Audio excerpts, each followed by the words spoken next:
سیدنا ابو ہریرہ رضی اللہ تعالیٰ عنہ سے مروی ایک حدیث سنن ابن ماجہ وغیرہ میں ہے کہ آپ صلی اللہ علیہ وسلم نے فرمایا کہ بعض ایسے روزہ دار ہوتے ہیں جنہیں اپنے روزے سے بھوک کے سوا کچھ حاصل نہیں ہوتا، اور بعض ایسے قیام کرنے والے ہوتے ہیں جنہیں اپنے قیام سے سوائے بیداری کے کچھ نہیں ملتا،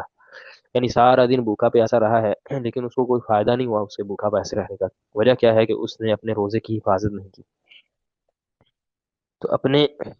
روزے کی حفاظت جو ہے اسے کرنا یہ بہت ضروری ہے۔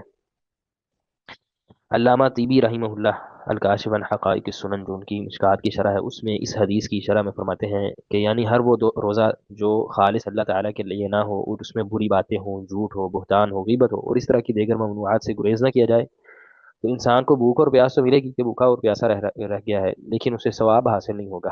اور یہی حکم قیام اللیل کا ہے۔ اسی لیے ہم دیکھتے ہیں کہ سلف صالحین اس باب میں بہت ہی زیادہ محتاط رہا کرتے تھے، اور بہت ہی زیادہ وہ اپنے روزوں کی حفاظت کرنے والے ہوا کرتے تھے۔ ان کی پوری کوشش ہوتی تھی کہ وہ اپنے روزوں کی حفاظت کریں، اور اس میں کسی قسم کی کوئی بھی کوتاہی ہے جو ہے وہ ان سے سرزد نہ ہو جائے۔